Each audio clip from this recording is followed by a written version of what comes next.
పిల్లల్లో నిమోనియాను ఎలా గుర్తించాలి? చాలా ముఖ్యమైన ప్రశ్న. యాక్చువల్గా మమ్మల్ని డాక్టర్లు అంటే ఐఎమ్ టీచర్.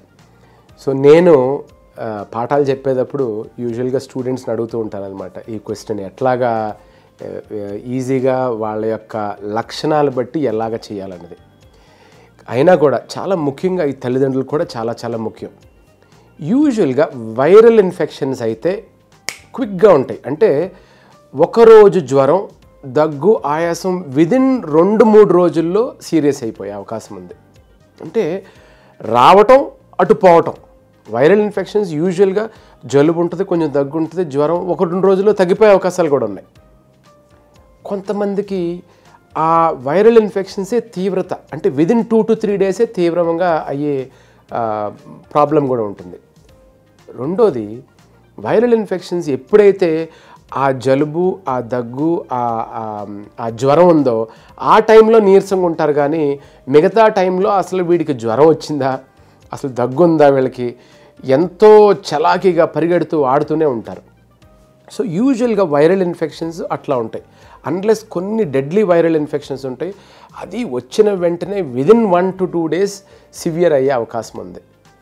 సో ఈ వైరల్ ఇన్ఫెక్షన్స్ యూజువల్గా మా నాన్నగారు చెప్తూ ఉంటారు, డాక్టర్ ఆయన కూడా, treated viral fever last for 7 days and untreated viral fever last for 1 week అంటారు. సో రెండు ఒకటే.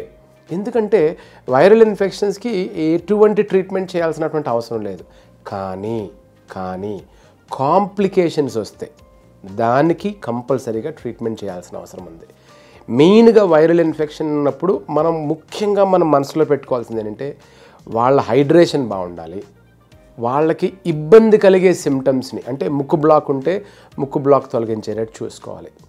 ఓకే, దగ్గుంటే ఎక్స్పెక్టరెంట్ వాడాలి, యాంటీబయాటిక్స్ అవసరం లేదు, హ్యూమిడిఫికేషన్ అవసరం, స్టీమ్ ఇన్హలేషన్ అవసరం. అటువంటి వాటితోటి పారాసిటమాల్ కూడా సరిపోతుంది.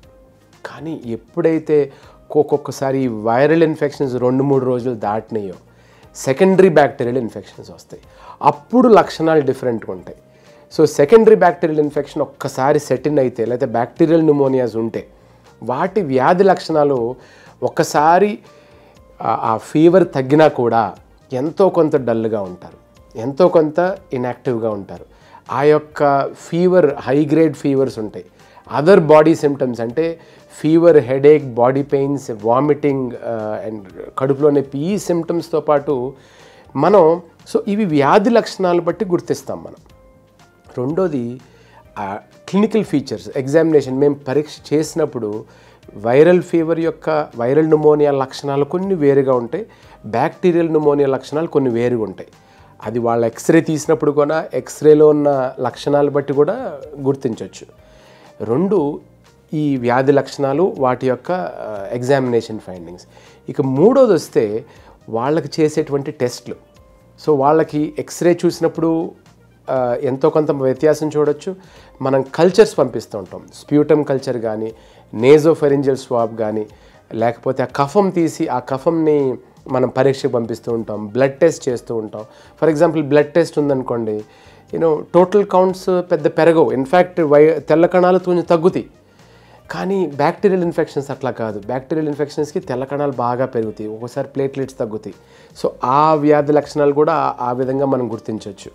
అండ్ మనం కఫం పరీక్ష పంపించినా, నేజోఫెరింజియల్ స్వాబ్ పంపించినా, లేకపోతే యాస్పిరేట్స్ పంపించినా కూడా ఈజీగా మనకి బ్యాక్టీరియానా వైరసా ఈజీగా తెలిసిపోతుంది. దాన్ని బట్టి వైద్యం అన్నది ఈజీగా చేయొచ్చు.